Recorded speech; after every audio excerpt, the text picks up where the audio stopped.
Hello students, welcome to MDC Learning, Standard F5 BCom, Subject Commerce 2, Topic Opportunities in Service Sector in India. Students, in this video we are going to study about the opportunities which the service sector is having to grow in the market. ठीक है, ऐसे कौन से chances है, ऐसे कौन से opportunities है सर्विस सेक्टर के पास ताकि वो they can grow their business. That we are going to see in this video. What are the reasons behind what are the reasons which the service sector have for growing their business opportunities, correct? So that we are going to see. So opportunities in the service sector. The service sector contributes significantly to the growth of economic. बराबर, service sector क्या करता है? Because of service sector हमारा economic grow हो रहा है.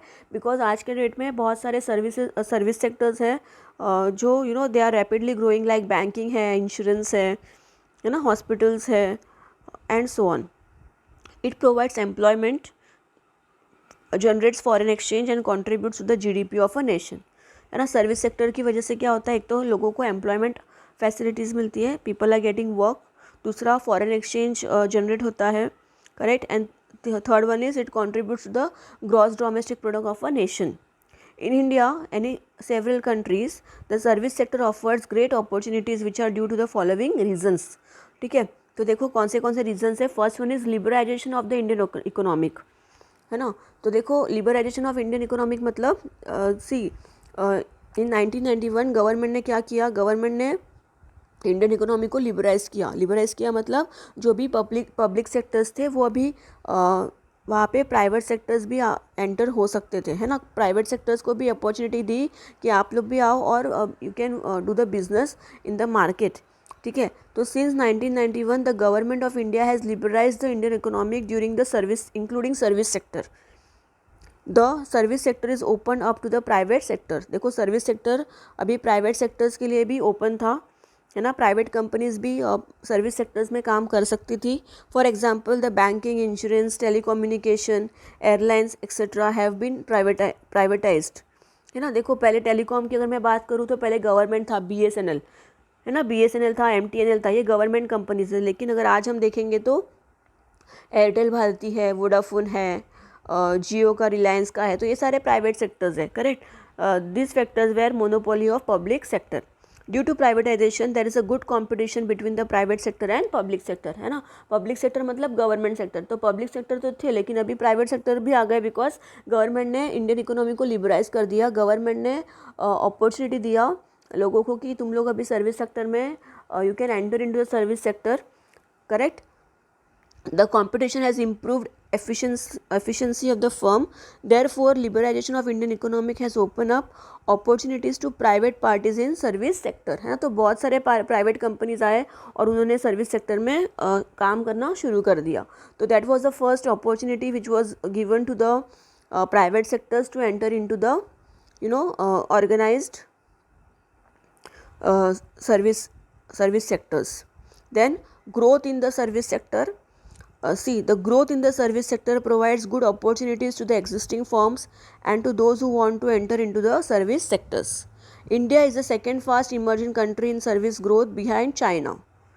है ना, तो इंडिया सेकेंड नंबर पे है, फर्स्ट नंबर पे चाइना है सर्विसेज प्रोवाइड करने के लिए. In some of the service sectors the growth is very high.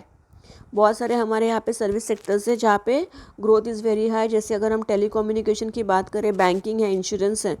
For instance at present overall growth in IT services. देखो इंफॉर्मेशन टेक्नोलॉजी सर्विसेज में is over 20% per year. Every year 20% increase हो रहा है service sectors, ये IT का services, है ना. तो यहाँ पे बहुत हाई ग्रो हो रही है IT सेक्टर में. So that is growth in service sector. Then next one is foreign direct investment. The service sector is likely to gain considerable due to the foreign direct investment inflow which gives opportunities for professions to enter into the service sector. है ना, तो बहुत सारे foreign countries भी है जो अपने country में they are likely to provide their services in our country and they are investing the money in our country. The government has allowed FDI up to 100% in service sector. For instance, sector like export है, consultancy है, advertising है, tourism है, telecom industry है ना. तो इन लोगों को 100% government ने अलाउ किया है कि आप हमारे कंट्री में आके you can provide this type of service sectors or this type of services. FDI is allowed up to 100%. FDI brings certain benefits to Indian patterns such as capital inflow for expansion, है ना. अभी foreign के countries अगर अपने country में service sectors के लिए invest करेंगे तो क्या होगा, अपने कंट्री में कैपिटल आएगा, इन्फ्लो आएगा, है ना. स्किल डेवलपमेंट होगा due to training, then technology transfer होगी and so on. Then next one is exports. The service sector provides good opportunities to entrepreneurs in the field of export, है ना. Because of service sector export, जो भी export sectors है उनको भी good opportunities मिल रही है. दिस इज बिकॉज क्यों अपॉर्चुनिटीज़ मिल रही है बच्चों, बिकॉज अगर एक्सपोर्ट कंपनीज़ को कुछ भी एक्सपोर्ट करना है बाहर के देशों में, है ना, तो उनको ट्रांसपोर्ट फैसिलिटीज़ लगेगी, उनको कम्युनिकेशन फैसिलिटीज़ लगेगी, करेक्ट, उनको आईटी इंफॉर्मेशन टेक्नोलॉजी से रिलेटेड कुछ भी सर्विसेज लगेगी. तो ये सारे सर्विसेज जब भी अपनी कंट्री प्रोवाइड करेगी तो एक्सपोर्ट भी बढ़ेगा, है ना. तो because of service sector the exports are also increasing. This is because the service sector is witnessing good growth despite global slowdown. The service sector contributes over 38% of the total exports of India in 1819. In 2018-19, India's service export were $2004 billions, है ना. तो बच्चों ये figures आपको याद रखने हैं. Among the service exports, the software exports accounts for nearly 40% of the total service exports, followed by business services, travels and transportation, है ना. तो देखो यहाँ पे क्या बोला है कि जो सॉफ्टवेयर एक्सपोर्ट्स है, service exports, the software exports, है ना. तो सॉफ्टवेयर एक्सपोर्ट्स भी there it was increasing very highly. और उसके साथ साथ जो ट्रैवलिंग है, ट्रांसपोर्टेशन है, बैंकिंग है, बिकॉज अगर हम कुछ एक्सपोर्ट करते हैं तो पैसों की लेन देन होती है ना. और पैसों की लेन देन के लिए बैंकिंग फैसिलिटीज़ भी बहुत ज़रूरी है, ट्रांसपोर्टेशन फैसिलिटीज़ ज़रूरी है. अगर आप गुड्स बाहर बेचते हो, ठीक है, तो वहाँ पे इंश्योरेंस भी आता है गुड्स का. तो all this things it is increasing the service sector in India. Then population growth. India's fastest growing in term of population, correct. अपना इंडिया का पॉपुलेशन तो ज़्यादा है, सबको पता है. At present India is the second largest in population terms after China. China के बाद अपना कंट्री लार्जेस्ट है in terms of population. India is likely to take world number 1 position in the population by 2025 or earlier. The growth in India's population will be a great opportunity for service sector such as education, insurance, banking, retail and so on. देखो अपना population बढ़ रहा है और इसलिए India के पास great opportunity है कि ये services they can increase this type of service sectors like education है, बिकॉज पॉपुलेशन ज़्यादा होगी, पॉपुलेशन को एजुकेशन देना, इंश्योरेंस, बैंकिंग, रिटेलिंग, ये सारी चीज़ें, है ना.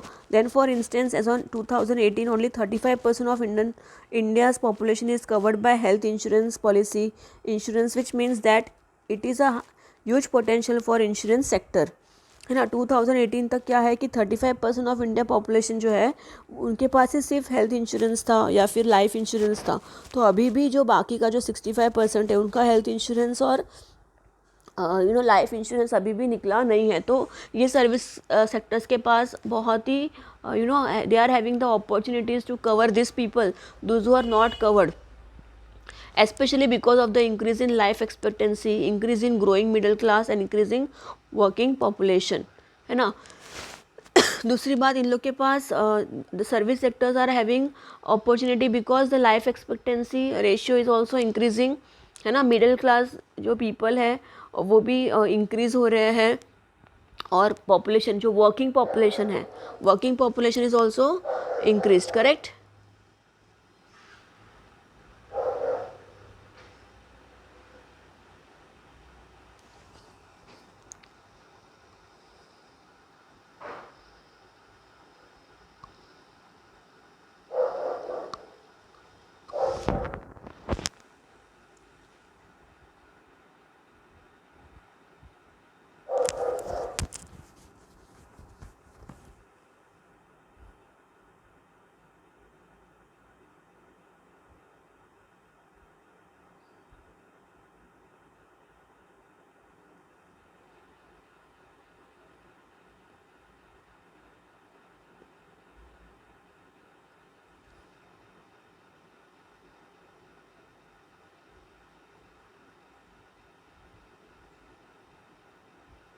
Students I am extremely sorry, कुछ प्रॉब्लम हो गया था. Okay, then last paragraph is also only 40% of India's population is covered by bank and therefore banks will have a good opportunity. देखो क्या बोला है कि 40% ऑफ इंडिया पॉपुलेशन के बैंक ने कवर किया है उनके बैंक अकाउंट से, और बाकी के लोगों के पास अभी भी नहीं है. ठीक है, तो बैंकिंग के पास भी ये अच्छी अपॉर्चुनिटी है कि वो जो बाकी लोग हैं 60% लोग है ना, उनको कवर करे. Then education, retail, transport, telecom etcetera will have a good opportunity due to growing population grow हो रहा है तो इनको एजुकेशन फैसिलिटीज़ लगेगी, retail, transport facilities, telecom facilities, तो ये सारे सेक्टर्स में this companies can grow. Then next one is free trade agreements, है ना. बहुत सारे कंट्रीज ऐसे हैं इन्होंने एग्रीमेंट बनाए थे कि वो फ्री ट्रेड कर सके आपस में, है ना.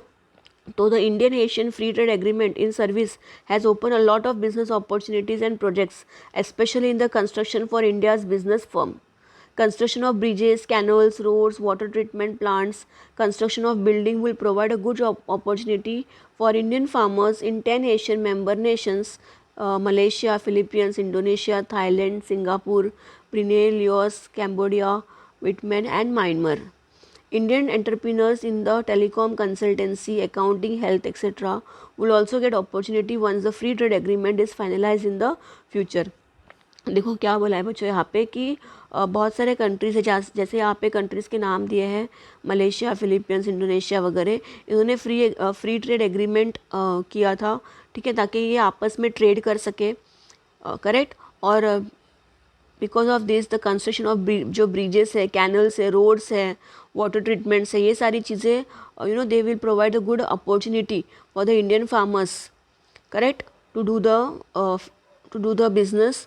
Then we will also get opportunity once the free trade agreement is finalized in the near future. India is also in negotiation to sign free trade agreement in goods and services with European Union. देखो India भी European countries से भी they want to do the agreement, and also with Australia. Once the free trade agreement are finalized and come to operation, Indian entrepreneur will have good opportunity in such countries, है ना. देखो अगर free trade agreements होगा तो यहाँ पे government इम्पोजिशंस नहीं होगा, ट्रेड बैरियर्स नहीं होगा, करेक्ट. एंड सो यहाँ पे ट्रेड करने के लिए बहुत रेस्ट्रिक्शंस कम हो गए, प्रॉब्लम नहीं होगी, तो the country can import and export the goods, correct. And then the country can grab this opportunity to increase their service sectors business in India. Then next one is availability of competent professionals. India is growing pool of competent professionals. Various management institutes are grooming of professionals in the field of banking, insurance, hospitality, logistics, media and so on. The ability of competent professionals has a strong effect on the growth of the service sector in India. देखो हमारे India में बहुत सारे professions है, बहुत सारे लोग अलग अलग प्रोफेशंस है, लाइक बैंकिंग में है, इंश्योरेंस में है, हॉस्पिटलिटी में है, लॉजिस्टिक में है, मीडिया में है, करेक्ट, फूड मैनेजमेंट में है. तो ये सारे जो प्रोफेशनल्स है इनका स्ट्रॉन्ग इफेक्ट होता है सर्विस सेक्टर ग्रो करने के लिए. Therefore Indian entrepreneurs will have good opportunity in service sector in the years to come. तो students, I hope you understood this video. Thank you very much.